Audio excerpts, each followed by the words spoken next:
semondi fo na wudi fo no omakokodro no efiri he yada na bibia nkoso ana afedi omu nso posi bie mu ana yenye dan edie ne yenye evisi yehia bambo papa yehia odi ebedi matem yehia maka de ya akire onipa ba posi fo se se Association of Bankers ama wo armored vehicles omu de befa sika na omu busumi yawieye enenso 15th ti na wotwem yenu che wo mu fo mu sika ne biem ana ye fo amuso posifo nso enkrofo ma John so onipa ne ba abrantie sisi onu kura na didi ma ne ma di bie jama wo nware ye no wawumpo no wagya heritage bi na ne ma me ahwa aka se me ba no ofiri mu no na sene mu bani na wode na ya rekekere enti so ma amfa amamu amu nkwa amu njai ko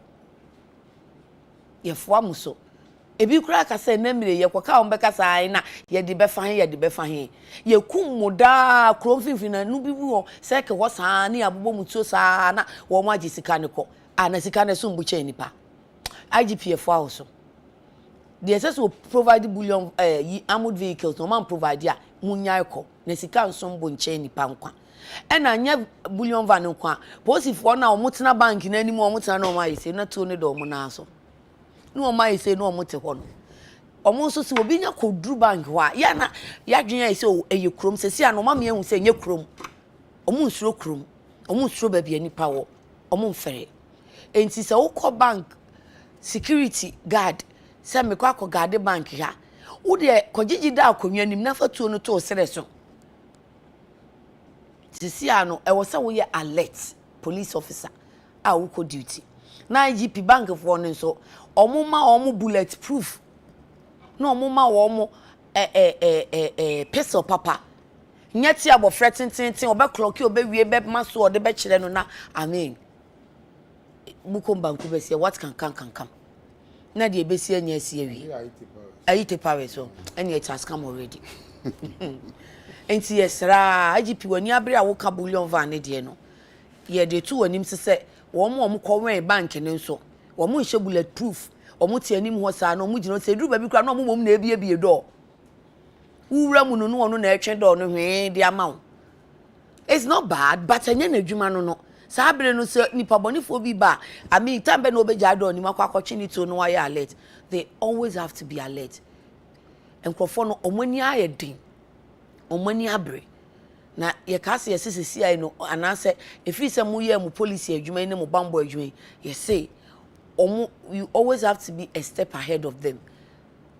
I said Daniel no now it looks as if they are 2 or 3 steps ahead of you nti mo anso mun kenya mo na mo sesa nyema mu kakra nyesa asembe fiase na mo amo watch yen na mo nso mo anya hwe amo mo ho ban a ene na who watches the watchman no clear case eni no posi ni abranti we fi mu ya sa no obi abewu but ewu obi ono mo a sabi na yesa wu ensese it happen no ensese happen enti ye bekọ ahoma ne so na ye ni owura Sani Adib a oye bambo mu nimdifo edi nkomo eja Sani Adib machi yenia na mpomu ohene yedanya kupansi yenia yeda sia no pese waje enso ye is there not a cause don't we have a reason to be worried say as a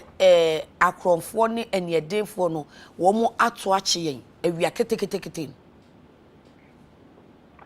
well media so worry no ache enye never because for some of us who are like deep into the Bible you are warning from the beginning say the way I run the Bible more Ghana there was a need for certain reforms, structural reforms are multi-dimensional in nature. So the question there is as a result of years of the security sector mismanagement, the results now, and as a result, media and Yemi Mama, I expected it, and until they keep practical measures to deal with the state of crime in Ghana, I'm sorry to say, Minia, we can only expect the worst. Armed robbery, and for my check. But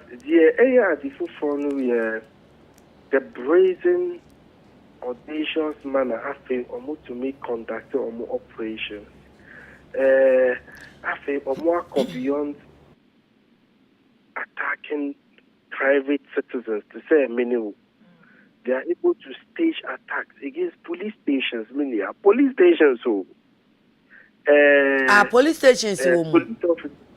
Oh, Minia, Tommy Kwabenya, Honum. Yeah, okay. Police station. Okay. Inspector B. Yeah, about 2 years ago. Yeah. It was that time.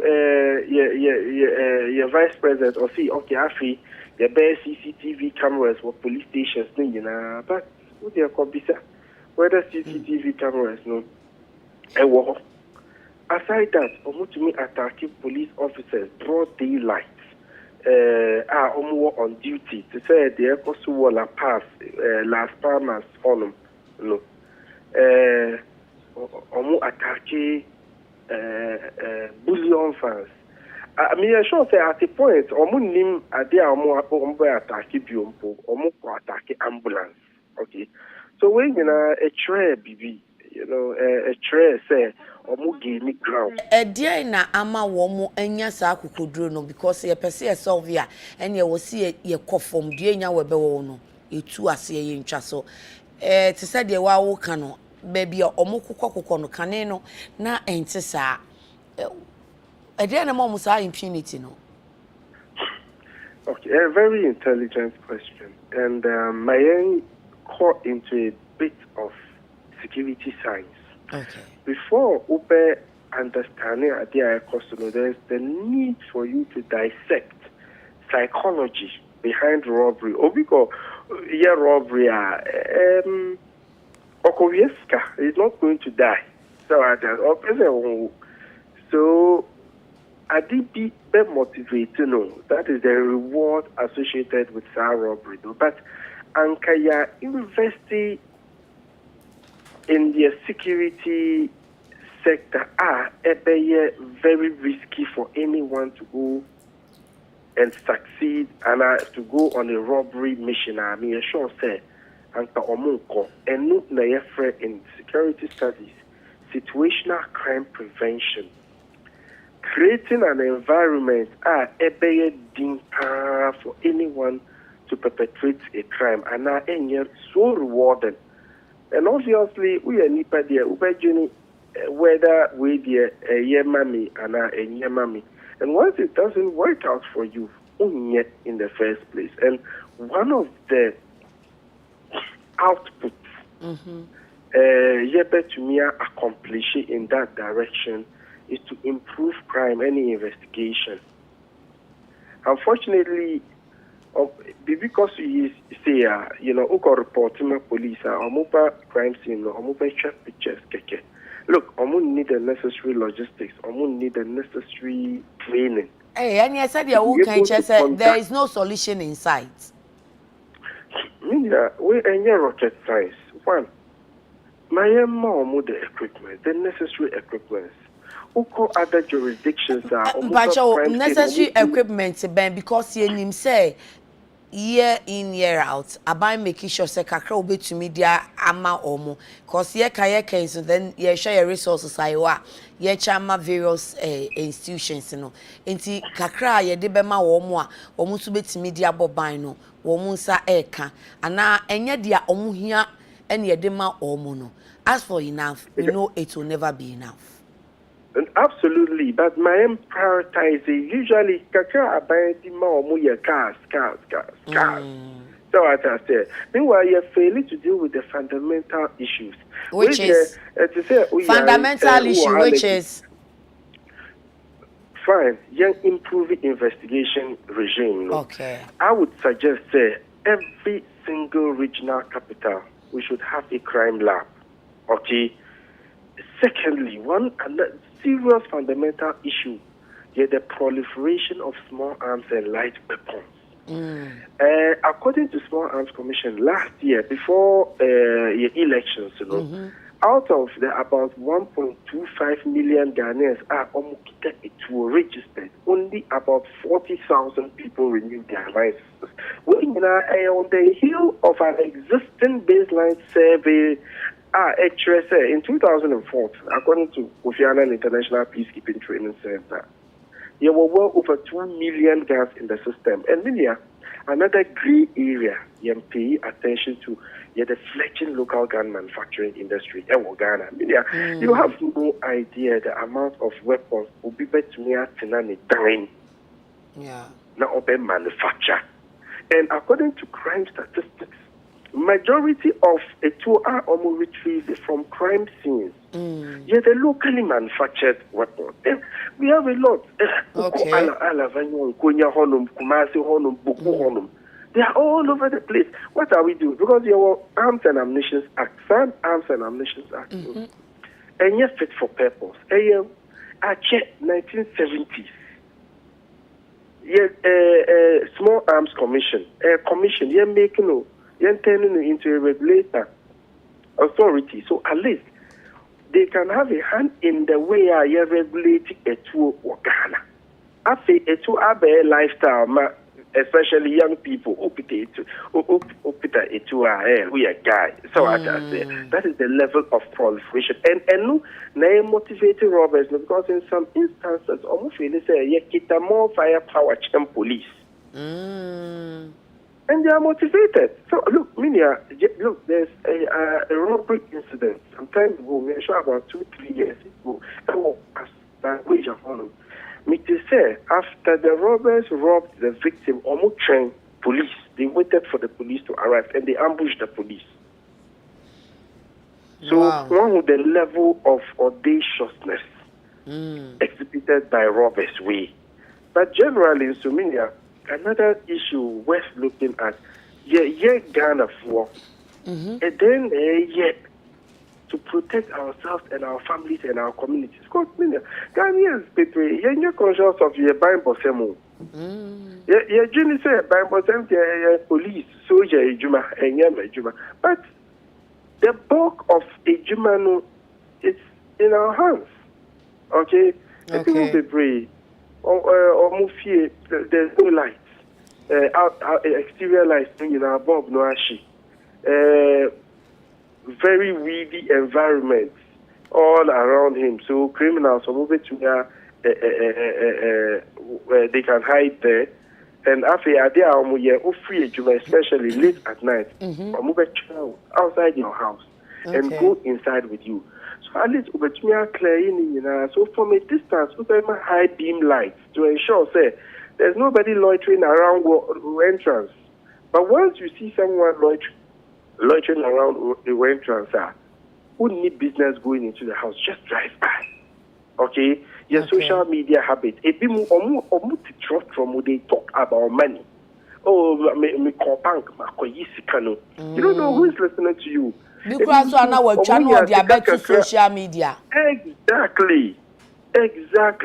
What is this social media? I mean, recently, I cannot confirm.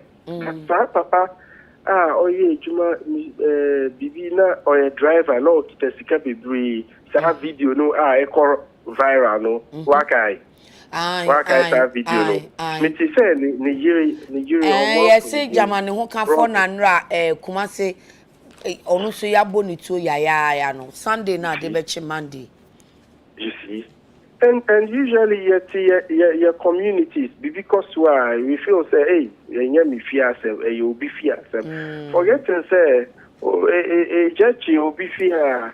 If you don't help dousing the flame, the possibility say, bet me I drove, so you're very high. So your report my authorities. Maybe also say because and it doesn't really make sense. Which me are reporting my authorities, no, and at a very personal level, yes, in some sometimes who close to very late from work. Who fear? Do you follow a protocol pattern be to ensure say we are safe? Do you always use the same route? Do you at night, 12 midnight, 1 a.m. avoid the shortcuts? So me 12 a.m. and at 1 a.m. me move on. We use the main route. It was street lights. But you see, the interesting thing is, Mr. Adib, interesting thing is, they are wuche the bebo bra. Now so the ACC nan say enyana jo. And then yes sir omunam emfutukwaya na say emumu kwan like short route or shortcut say they are all cano. Kromu pe. So in such instance no so yenye dey. No, the thing is, in criminology, you see, there's a need for you to keep situational security alertness always, whether you have to always say where environment is well catered for. Okay. So always I make use of the rear view mirror, any side mirror, because sometimes we have freeway cheap. Okay. Then grab something from the car. With traffic more, I make sure that I may roll in the glass to a certain level. Okay. Maybe unanti and I would drive it. Are you conscious that we be Dinichi and I on Dinichi? And with the honestly, me were phobia for motorbikes. Because usually a motorbike are almost so me not be then motorbike be back. I always remain alert. So you think that motorbikes for no new omo 7 no yen san hwe na yen kan biem se oman wo ho? I think you're worth looking into, but one thing is clear, okay? Motorbike assembly here, a superficial way of dealing with the problem. Oh, and okay. yet the fundamental way. So what I say, okay. And yet fundamental, because with motorbike, it doesn't stop them from becoming criminals. Yeah. Obe nanti ana obe faka no dia ye ni crime obe yeah. Exactly. Enti usha ekwan ebe fa so no ye say wo suggestion regional lab any a tour a one microphone some one license ye bebre said the okase over 2 million said the Kofi Annan peacekeeping and training center for Kai. But I don't know small arms and them ammunition commission for no omo what can they do say I show side na den na ebe because regional lab ye be ko aban osab why ready personal security what you have watch kwan yen fa so a yen nante na ya yen hwe yen security na etuo na akodi system ni mu a omu tim didi bonene nso ye be ye den na ye yi free system ni mu. Well, small arms commission no omu a very important role to play because as you say police omu are with nature on our role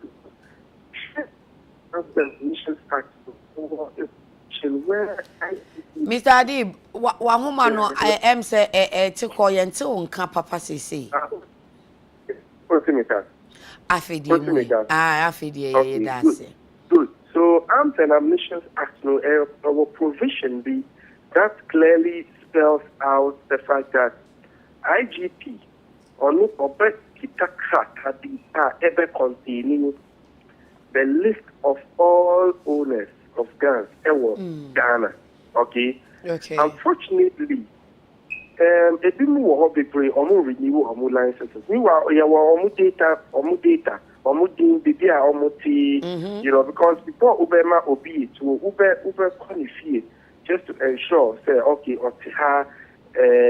where would he keep the gun or any side, so we know that people, unfortunately, they take any practical steps to go retrieve a tool. And in a small arms commission, they would have played a big role. They involve Omo in the gun acquisition and importation process. Because, for instance, there were special Omo import licenses of the tool. As part of that process, small arms commission they are supposed to be part of that process. So Omo play a role. Local gun manufacturing, so there were two options and two options only. One option, yeah, an outright ban. Okay, fine. Young Kohono, make sure we retrieve these locally made weapons. The other one, and then I'm afraid biting the bullet. Young legalize or that regulate their activities. Because they to me pretend to say or they are manufacturing the guns on daily basis. Yen to me kasa omunyai enti wo de otuzu se nka ne ye ma omu tumi a na ye tumi de ye ne di omu dwumade na chi. Exactly so. Okay. So, now yemra police for ankasa because na me bisa say they all when ye no why na e wen ono so. Se see wo kra wo kan say some 2 years ago kwabenya incident ene nra o se nene nans enra die ne die na say I say enka police for na asem to ya na say akromfo ne ba ye nso a ye be ko mo ho no afi de akromfo no kra de omani a kire wo mo eso nti omo nso ye be ye dan na omanya bambo. Okay, my opinions were quite straightforward. Okay. Police for almost withdraw almost services from the banks. Okay. Especially from movement of Sika from Minim BBI. Oma issue that one and they say in 2 weeks time Oma bullion van armored vehicles are Omo yes service. Oh, really that issue with me I shocked say I feel the police got that issue with. I mean such irresponsibility, such inefficiency because issue we are existing for some time now. Yeah, me see. We any bullion van, they pick up our improvisation. So I can say, look, even with the pistol, which me are robbing, and robbers no omu attack. The first thing to do is take out the threat, and then the innocent police officer, junior officer, or TKM. That's why I told them. You improve it, you involve private security firms, or which me are to start bulletproof. When you say whether South African video, no, bullion van be or more attentive hijacking, but now bulletproof. Even use because we endanger the lives of these young officers. And funny thing is, Enra credo, you unim credo on. Credo na that kind nti omuku police officer ni wie ene nkrofo no ene omu tan tin see form ko bie credo no ene omu yi scan ko. Exactly. So and yes fair because these officers are families. So I don't see now we make omu shooting ducks because officer pick up no one bullet can take him out. And so it has taken someone out indeed. Yes, so me see look.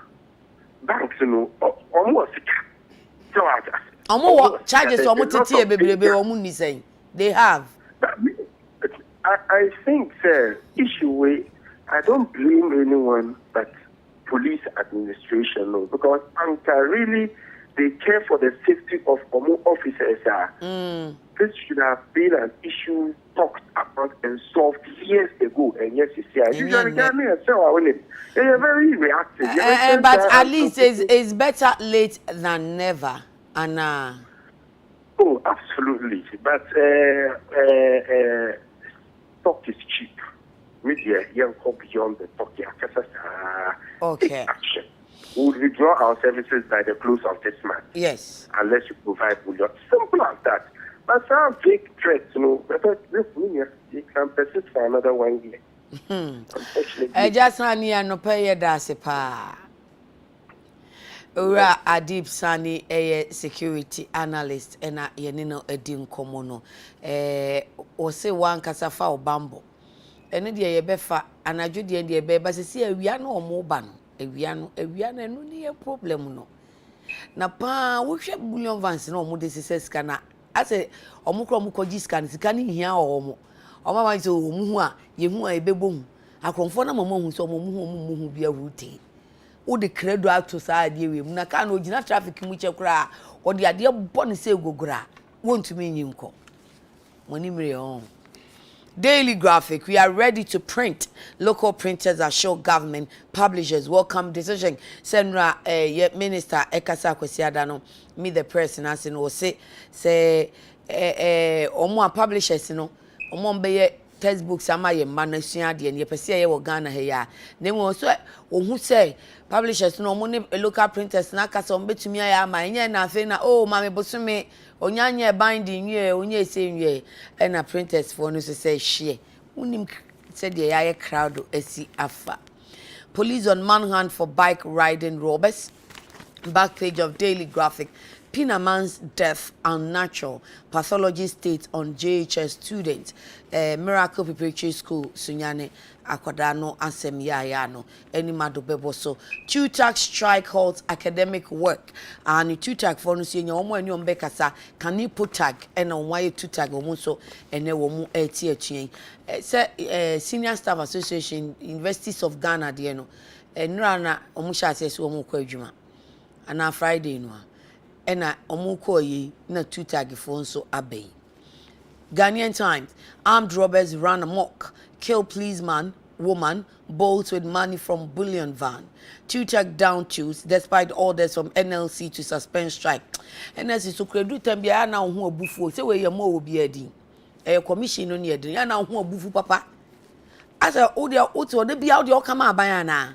Omo do omo ko strike no John so nipa ne ba wo de bia you are ordering I'm ordering you go to there go ada na ya wo so hwe na wonya wadwuma because obi nsore preko penko strike ansa na omo be kono na omo atron krata na omo ede na no wu ka say for SSA for seniors association for inko na omo say for asem ko na ye kura ye ni fair wages wo meeting asa ya wo kura wunim bi say NLC no oyede ya ku oben no ya momani na ho momani na ho na nkrofo nkokora wa ne nkrofo imere wa na muni omu dili no na mu da ya na ma oda de bia nkrofo ko strike ya illegal ebe wi access na ban ne o makoya negotiation na afa enti mu de no yesen adam adwuma na ne se mu ma orders ana muntumi mfre o mu ne o mu ntena se ansa na oh de no de bia mu de mu oda sa yo mu ma hinta mu tu ho na mo.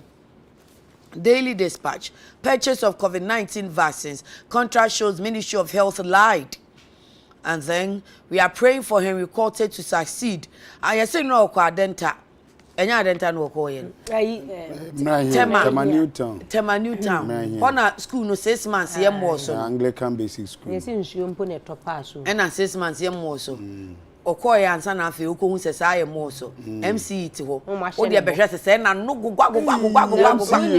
Osi obi nkyere na adwuma na a process in the process ni no wo. Kola enu 2 years na ade ekwu. Yo rani ayi. Shift. Em se ne ba ko school, se ne ba ko school an go nyesa. Let's make Accra work. Illegal structures pull down on Sphincters. The new crusading guy, TUTAG, and Omamo Musa Swahan strike in Tichoboy. Technical university teachers embark on strike over poor service conditions. The inside, SFG salutes Nsroma on 72nd anniversary of the formation of CPP. Daily Guide, robbers strike again, kill cop trader. Human party dealers arrested. TUTAG raises red flag, Ghana to host ECOWAS heads. The finder, 2 killed in daylight bullion van robbery. It brings bullion van attacks to 6, killing 3 cops. The Chronicle, is it a crime to be a cop? Cruel killing of policeman in Accra shocks nation. The Thunder, afternoon robbery in Accra. ABC News, printing of textbooks in Ghana, publishers, printers hail decision. Daily Statesman, robbers bolt with cash, AK-47 in Jamestown, fatal daylight robbery. Where they are. National Enquirer, 2014 World Cup scandal. Efiankra speaks, says story was fake, never happened. Daily Post, so-and-so of Education Minister exposed as his son's ex-teacher confirms he is in a private senior high school. How Kwame Alovi successfully probed the I don't have a son old enough to attend SHS response of the Honorable Minister of Education. These are your dailies, and here are your interpreters or translators. And I am going to relax. Miti cry bia.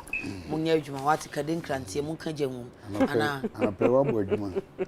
Friends was some no buy you my dear now be kasi ya boy you me say interview no ya fe ne ye ba wo na odi kan nyana na utie support me fi so utie na ye na no pa so nkomo na nye de ya antie pa kuma wasi so bona brasa on say what say yesi obi awu akwaku de be ya na say ofie yes na obehu say ma de bi asai na wofo ma de papa bi ahwe me na yire ne na sa bre me kwam ne sure so wanyina waware ya kra na say na wofo chi say say waware ya yemfa ne sa edin anodin yes you twalo kwa na mfo asase so say I know the engine say you can say ya but ye wi a ya sore ni akope bibi adi ni akope nsu anom abusuan hyede na nso kofie ho na obehu say nkrofo nso no mu ate nkrofo ma me ba ku ye ono hye ne dem a ye sore ye no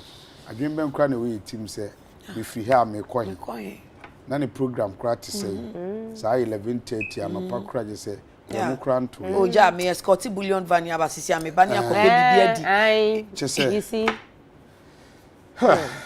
asa free Africa dia wo sorry ana wo de won kwa to pa ahwi sa no like we are saying nyame dia sesi ankasa ni pa boni aba nokre eye nyame dia na so edu baby o se ka che ho se nya ni nyina na ye nyame na de ma na nyame na agye bia na nyame na ye na nyame nya ready so watch ehye ni nya ba be kan se because wo hwe sa cars ni bia ne mo asore kuni din ba mere ho bi twam ho car no kra no pick up no kra enye foforo kra so ne asem dada ento aso obe change ni gears na padlock ro padlock na enfiensia kra bebro na da kiri tum se ni key kra asem wo hwe padlock ni bia no kra na no kra kan ye din no kra kan ye din yo wo hwe car na twam na dada police for padlock no kra so wo hwe padlock no so atum se weda bi na wede ade bi di uze enye car ye sheda aye ne se ye didi dwuma we a professionally ya sheda aye car ne sa pick up na na pa wede bia wede na ade bi esi ena na wo kan ya obi betumi di traffic mu kra ne edin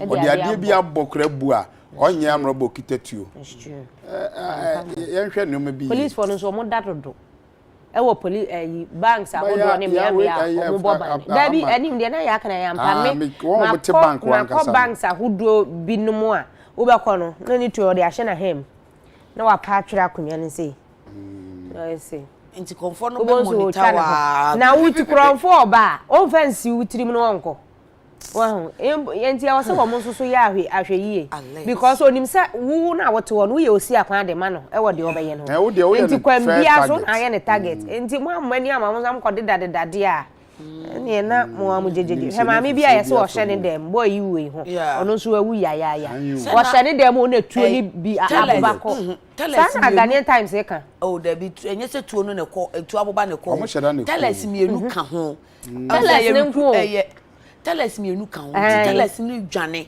so mu dwane ko ma me ne direction o hye ni apata dem e no mo say de wahui wo betumi aka really they shot her on target. Wow. They shot her on target. Wow. Because ya eyewitness you betumi ama account. Yes, ya mbe me ka say hey na be dwane de west side so abesan me wo me dem. Police for chase am robbers visa okumase e na omko che omo no oba ba akoko no makunu. Ombisa omo no mo se oba no ehu omo ne nenam na so mutumi dwane ye no mo che oba na because na omo adu omo ani waja nti omo kono se police for no che oba na obema information to omo tani no mbo no tuo. Enipa na ye kum no said ye kum akoko adi bro me si ya yi soso ka ho pharmacist na wo krom ha no so mpanimfo mo ani ni achi because sa tramo ne sa ne ma no omufo mo ani ni achi no mo nhwe pa se obi beba beto sa ade no a na ya prescribe ama no doctor na atwro se bi a pain bi a wo fam onom na semrante kwa asore keke no wakoto 50 60 esa na mo da kroba tom prensa ode yeden enti eno so omo yemfa ya ni ensiso na se de ayeden ena se obi timoto so kra ye hu de oye ni papa because se obi ahu obi otimoto so a na dwiri mu no wabu ni sa akwa obetumi aye krofo enso bi kra na onye krofo Wow. You better ni say ya. But yeah, eno na wo kan no ne asem no ya eno ne asem na wa boss. E ba hyase se ya. You better ni say ya se bia nhihye bia be ba te se police fo ekro mo de ayi aba se so manya bullion van e papa mo nya adwuma. O de meni na wo twenhwe. Obehia pick up that de bia police ni team. Oh, omaka se na wotwe mienu. Nti media me kan che police for no se mesre mu ada. Na wotwe mienu no de si amobekọ adwuma. Se mum ote bullion van no front ho a be alert.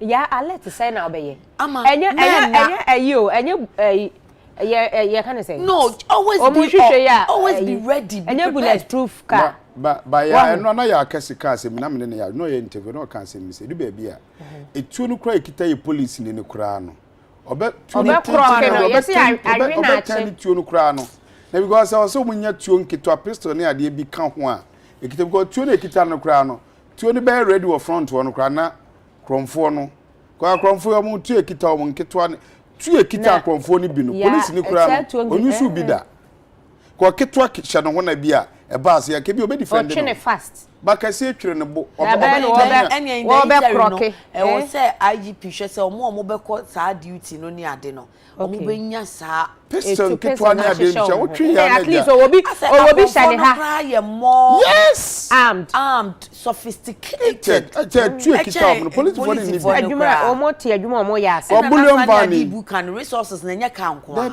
ya toka mo ya mo omo ka say ya mo omo ka say mo omo bullion van ya omo ti dia bulletproof saying mama omo security gadget there epic conversation camera shisha omo ho no mama omo say because we camera sha no na dey take kai mu say at least you be hu at least you be hu bibi it's true mama omo say kotokorola mienu mi ensa mo say ya mo omo ka na nkra ntim tokorola hey yenko cars ni bi okra wo twa say China fo bi na rubber bi oh ampa o sebo ka ehwe hono mu a abe nwa na yese rubber na yese no ne ya ma posifo cause na bara ekita we bi dia ya dada pa otu so mu de cooperation atim say kai otai kronfo no kronto no mo me enko wa ti sa ibenya nsema no abusiafo ya Ghanaian Times the Obokrata na di fiti ase anopai na anitanya akoyire nchi na atwa asemi abeto katafa miensa wose akronfo awemfo bi aboposi ni tu asema ya no guso aye kanya akuni ya manipa mienu nso de wo kiremu a wono mapra ya enye asenketwa na yesi bullion vani na ko adedempo ya ewo Jamestown ewo enka adedempo yo adedempo ya ewo Jamestown enka brother yedas ni yesi awia kete ayo edino adedempo mate ba me kwai na wasi akronfo awemfo no na omu ye nipa 9 omu ti motorbike miensa so na omu ebeduru ha awia kete na yesi bullion van no ni registration number na GT 8592W eno na posi ni ene wono mu a wokofa sika wo mo nsam no teles no wo mutimu a wo mokọ na yesi ya hu de ye akronfo na bi firi wo mo anim ena bi su firi wo machi ene wo mo sane tuo pe tutu ibo tuo isa fe de wo mo boy ye na etimi wura car ni mu na police ni no ote front no a won kuratro ne mumma etiwe wura ni tim say bang ya ne nam ye tu afiri ho tokura danipa etiri mu no enya senketwa na so hwa o tellers na wo mu enso waka ni mbia yesi wo mu esi a wo mu su dwane no na ne wo mu so yesane bigu wo mu so yesane bigu wo mu so driver ni ya no so je ne de na ono de yesi wo prapa mu odin ase se wo kolebu aya sabia woje aya hwe na kakra wo mu echane se posi ni nu otuo kan no ama ni trim no mu ball no ntikana na owu ye no constable Emmanuel say special weapon and tactics unit ewo SWAT enna maame baako a wono so ya won de onye so opie kopa asem wo nsa Ghana for den kasem ba na opie kobon country wa kopa asem wo hye ne dem ni obi dwane ni dwane ye no enna yesi wo mo efa ba bia maami wo na tese wa hu akronfo e bi anim eni pay ye ku ante efu abadu ya na Ghanaian Times wo mo koduru ho no na chese oba na busuafo mu da fom esu a wo mu nsu nye na nya asenketo akra na wasi owura Emmanuel Alote ye dansini a wo hunu de si yes abre ne se motorbikes no efiri afa ne afa nye se bi o mu free one direction e baaye enti ase mo mo anya na ye benya no enti saa na omo de ye ya omu ba beku ye no wasi ye no nipa na dwa ne omu na muro mu pa na nya asenketo a we yesi bi ko hye ka ase nyina we kodura we table ase wo hwe a table na ase na hwe a na etu afa no ne wa kodura ka ase tese nipa dwane omu hu de omu yom ho Ghana kuro ya yetim yo enye ayi ye ka na say nkofo ekure Gambia bi na yete enti Gambia kura ya jame koyo mo nya ho to ayo anim na wiye why yantu ansem no so daily graphic this asem ya badan so ama aboso nti nyamemfa landscrap Emmanuel say ne kra ensie na Ghana ye enwumaku a print ye nkrata ne ade se sabre de omaye krado na mo da aban so asese sabre de school for nkrata mo de ko school book ne ade nyina no ye ba we print no wo mayim no mo chese omo aye ready pass adwuma ye de ma omo no obetumi asom na waye na Penia oda omano ora beko na ede nsem tudwa se 2016 ebra ye de sa adwuma na ma omo no ekoyi pa ma adwuma bebre eba ma oman Ghana ma ne bi enya adwuma ne bi eye ti asan de ama omo de ya de ekoyi pa nti abre de omo eye ne se omo tetro machine mo ora apia beko chese omo tetro machine warehouse ne ade omo ye ne ye machine so mo siesie no na ba ko a ode to dwa esre ne se eba eye financial institution nyumaku a sikasem ne ade no ombetumi aboa no omunsom ye no mo wesanse ebe ombehia sika ade esa adwuma no ombeye no enti obesere se edu sa abre na nyumakomwa na omunya sika sanso na ode kokobo ade ama nyumaku enka printers anase printing houses ombenya adwuma mi so omunye no omunye ne yie omosi normally edu ba bia de aban no tai ka se omunye adwuma no wie a omawie no Osha na adwuma no eyara baabi enso ani papa eno na eyadu baabi na oman na dan nani kire amanoni ti ya ma mo kwan so mo enye de a omu nsom no omunye no omunye ne yie a ebetumi aboa na oka kra se we de adwuma no bi be ma wanyi ne yie ne penalty wo a obetua sanse sabre de ade aba de no omunyina esom no maye ne yie nti wo printing house e mo adwuma no bi abaye no wanyi ne yie no owura apia ba ko se sabre anhwe ne ya na omo betwe wo na afi omo de eye penalty bi abo se ne be ya adwuma eba se Ghana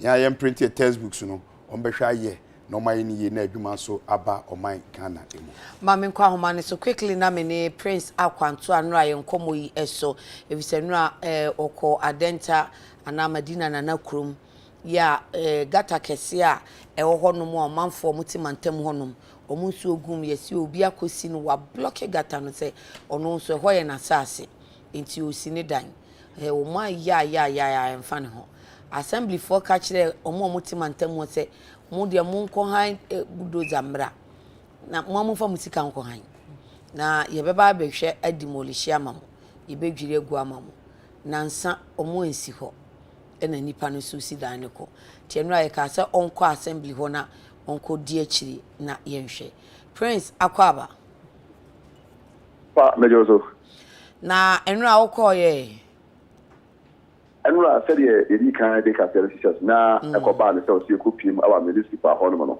enra mko kopiem awa Adenta municipality amene openia ono ya pan na misini honorable ni no edi nkomo ni share 101 and me bisa na say the parish ye bia no asemi yokoyi wate na said ye si twagu no o chiremu sen and o say enra UTV e dey asemi be tu twawie no quickly na and smart the man for the task force one me say one work be e wo mu municipal hono so one konkohwe na one fa report every asore hono enfa emre no nti asa time say emre me koku pie mu hono no chiremu say report no enya me true nanim na mo no o share bo e ka share say bibisa no ebu ho na onim communication between assemblyman or area ne omo motete hono so no obi anfa report no e me true nanim adibo ho me misi na ono asensi no kwa no na onyanya nti e wo ho and intensity no share but enkosi nyankopon ya ma Friday the report no ba said the TBR because in sure kwa said the ta ho no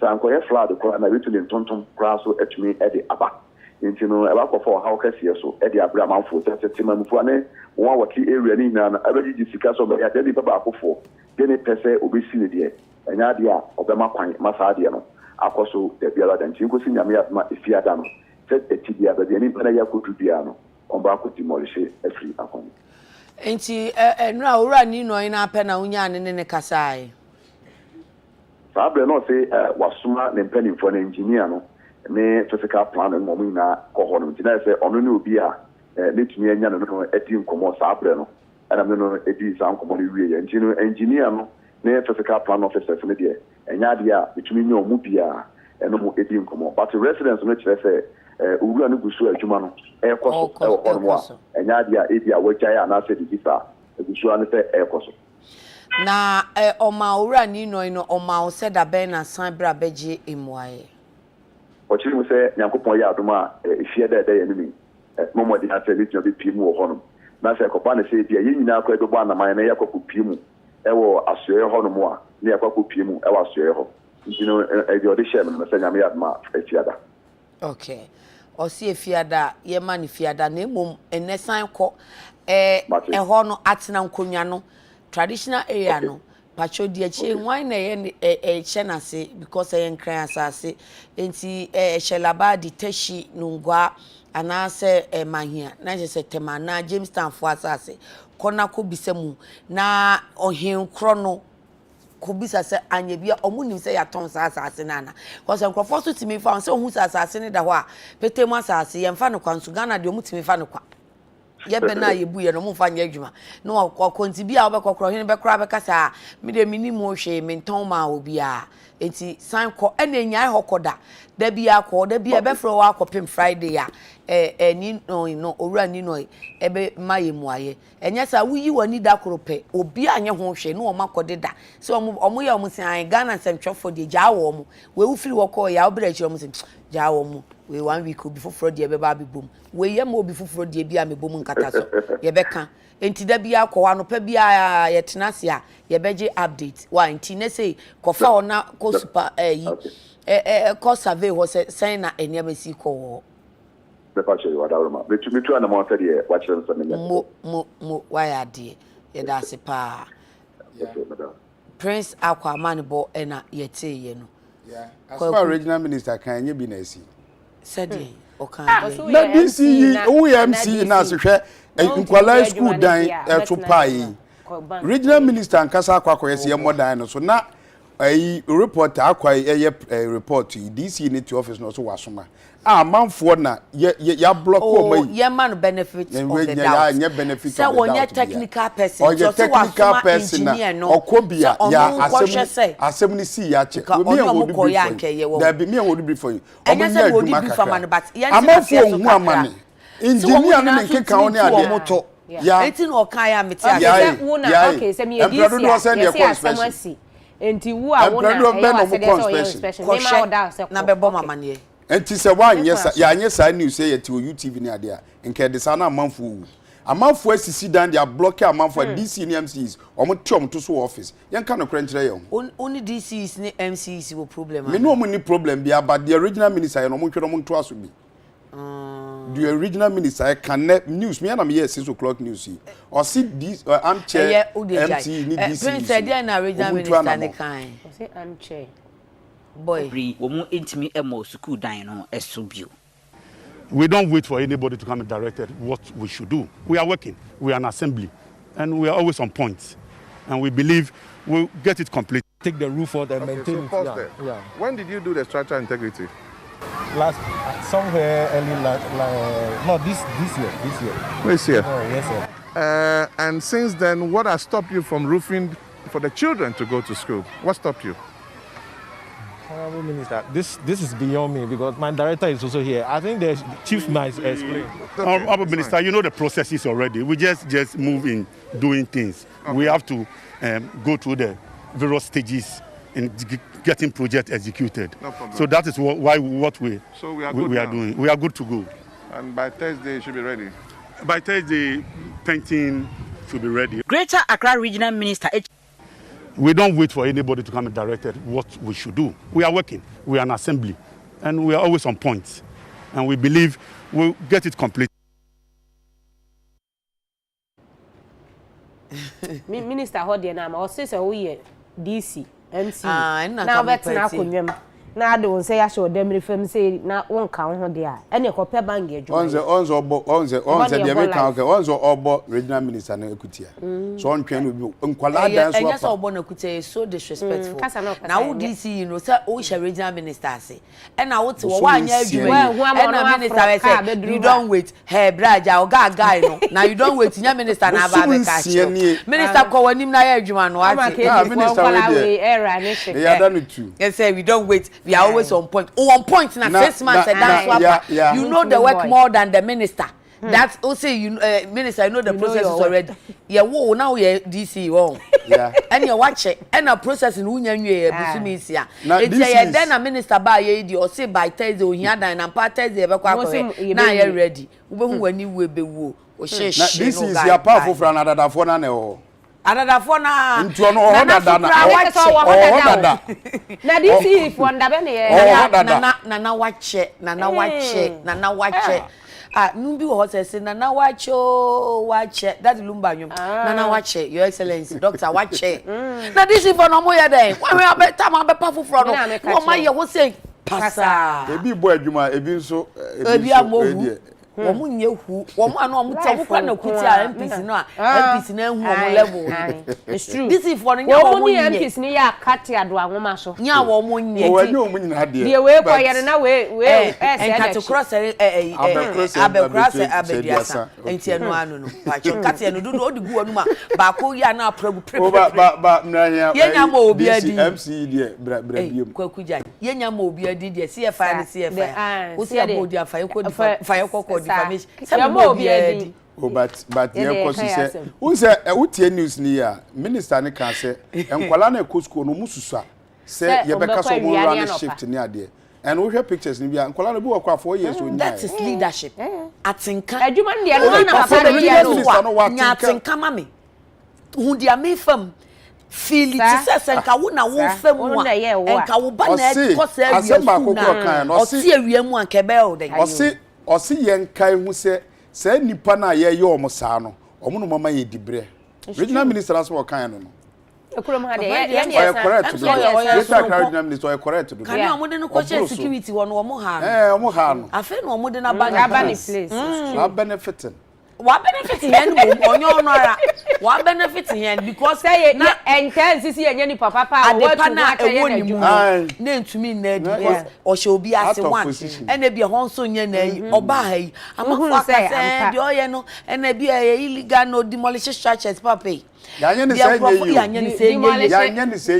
say ntimi nye revolution yakofa nkrofo aba enti gisa ni e dey 47 woni pe ni enti na adenta story na o ye na me DC ni nya adwen na si hu acha manfo bre ya acha so nim na adwuma nya obi na chire o oboa enso nya yi na aba mi jama mbe kasa dodo last one na me family yo na sabusumi yo dompano na ba na de dompano kura afo ame so osi ya them see you should give us a break and stop bragging if he had done his work well he wouldn't have taken the regional minister to go there and instruct him dompano no anu wakana very mal say to from Utun for the convener of Crossfire Gun.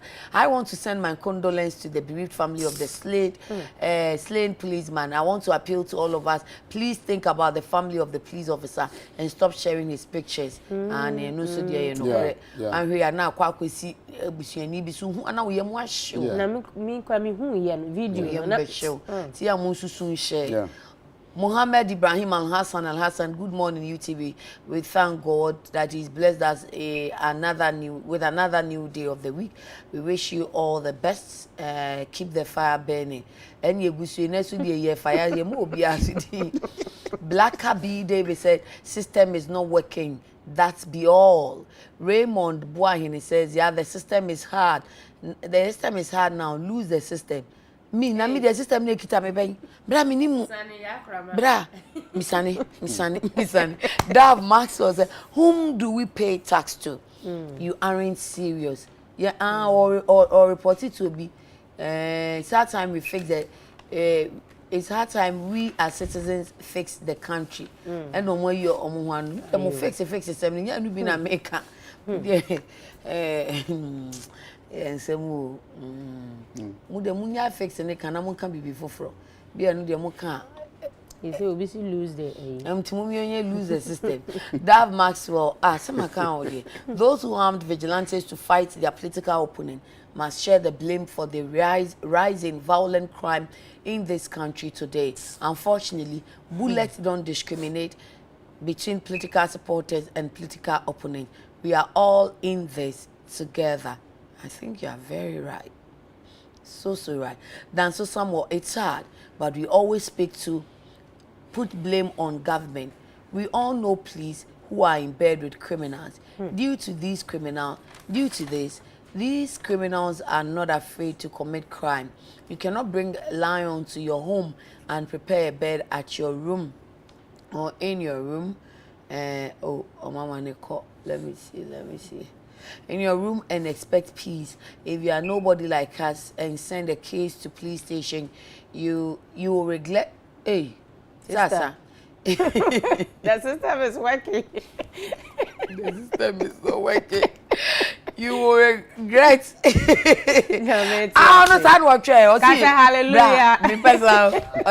I say regret. Brian, regret. What Mama Kevin say, sister Yanyami, Matobom.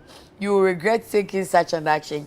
And today is me. Tomorrow, it may be you. Okay. Nana Kwame Pascal, so good morning. Say I'm very sad. In fact, our security service should be up and going because the armed robbery is becoming too much. Hey, into Amagana, Gano Yekuya. Now, they say security service for no omonya day. Omo mukra ni try and why you come woman. Omo mukra ni kum woman. Now, we won't be fair if you the any break or share woman. So, one young kind of crunch. Oh, no, dear, no. Okono atare pe na ye de hye no to a de man no ti abofre o tisika ho enso ya ma no bulletproof abra ye nim sa de na risk nti ye de ne nkwan sesen ska ye masika ne sombo chen wo nipa because ka o se ye army nipa ne resource nipa but ya anya ni sa se se ano ye blame police be we will not blame the police. Give them what they need. Dear omuhi omude be ye adwuma no police say bibi blame bi o baby a leadership no police administration panyufo no omo wo soro no omo na asem wo because the bia we ayeken boy we the lance corporal yeah lance corporal sergeant corporal wo na ebra no wo na ewuo no ti wo hu sa ye koka omo se enti sa enkrofo ko gina kwanso entity difo sikai wo mo je ye fruit trotro ye fruit tasia ye hu omo ko ya accounts ye se de ye tinyina na ye beka omo ko ya accounts ukokan ye si he na no prison for dey una ma no obi ased do message asem na boy ne beka no krepa enso bede onye no kware me si anu na me nya kwan hwe me to no aba ma no ye nim dia ekoso enti ebi ohonom a sometimes ye put your in their shoes say unu abi ukunu bi wo yiri bi wadafo bi ye police ni no or ye junior ranker you will understand them better ebi ho anya omo fault a enti mamu me blame omo bebre ya mom single spine. Ya mom single spine we ye no. I can't do the be adwuma ne say. They can go on strike. Say to tax give us conditions of service and they will not say increase our salary. They will say give us bulletproof, give us armored vehicles. Omu Toyota omu de na any pickup. I wonder the armored. Ebi endi musa. It is sometimes let's feel for the police too because almost but I wa brabo mu. Junior ranks no ekoba say ya. Ti said ye wo kan no. Eno na wan hwe ni ya na fe eba se ye nya adwuma omno mo grounds no mo. Eba se ye nya adwuma na fe o madwuma ye no nso enkonkoso ani. Because a penny with your office na say the nya me won fa ma me dia. Me also me call grounds koko ye adwuma no. E be den na so. Mama me nkodi nkomo me di machi a ye be che me. ASP Irene Pokiare do head of media relations or Ghana Prison Service empunimpu fieda no ene repeat enra Ghana Prison Service say omo ensem kan. All correct madam. Good morning. Good morning mami. The church phone nyina no pay. Ye nyina ye jeso. Say mama me akwenya anope say menemo enkasa kakra. Yo, e kan adwuma no nhyehyeye ne ho. you're right enti ye de be ma ododo na o se prison service say na no mpuna ye no mo won sem kan ye wo ho ma me yeti o me pacho yo me tietie fo nyina biem na me sada wasi biem so say nen so wata ma me akonya say me fa encheche de me be kan last week ni mo so me pacho ye na bi mu ma me kan he obi na me ne ye interview ye friend no Daniel Ofori ex-convict opie ye wukuada ye release no wukuada ena me ne ye impunimpu me wie impunimpu no ena ye say prison service for mo ba ha say de krache ne ka no enti santi mu wo rejoinder enti afa ni eti o rejoinder no na sem wokosan bi wa akira oba pa me sister me suma busa o me pacho mate me dase me pacho Daniel Ofori last week unene eye impunimpu program no yamba etiefu anya nti ye say Daniel Ofori also ye discharged from Nsroma prison no in the first place ye hear reports no ye ni obia ye friend Daniel Ofori ye discharged no on that said date will say ye discharged no okay enti ne betumi aba say prison na obaye no or the edinfu fro ne baye and aya na recidivist no motaye sa ade no ene ebia oba or the Daniel Ofori adedachi no oba or the Peter Asante enti ne ade a omotai eye sa ade no enti no ye records ekre ye say Daniel Ofori and discharge obi a friend Daniel Ofori ono no claim sa no and moreover so no to say me kan last week me ba the studio ho e be kan last week he say Daniel Ofori ye upper prison service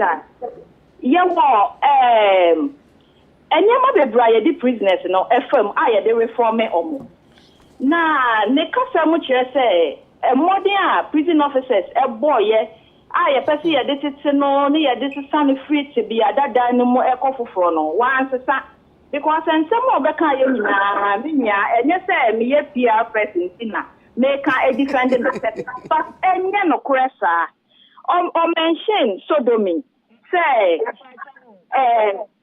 o se monkrata mu no munni obia sa na first of all mu hwe nanim nso munim no wo ho e na to so bi mu se enti sa man discharge obia sa obia nim ho sa na nso wa wasen aka se modern mu a mo boy ya mo de sesa no wan reform nti ye fa de wo he Bepacho Daniel Ofori oye ex-convict say onu ankasa beka wo say oye ex-convict enti no ye hwe nanim a image ni bi etimi identify no but as to a day na or dey baaye no eno na ye ka say eye questionable kasa auntie edi ni de ebetumi aba say me kura me protecting the identity because what bay obepa adwuma aye enti bia na wokwa anu wankonya adwuma in fact before we started the interview no me producer kura kan say Prince yemble no nim because obekwa akopa adwuma eno se o me meton paboa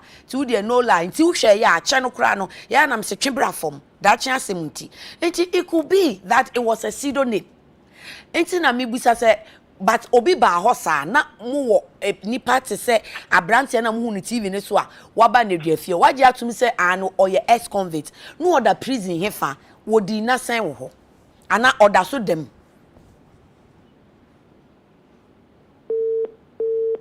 Princess Santra ASP ahoma ni mayin bio na right this rejoinder has to be issued but we also have to ask questions.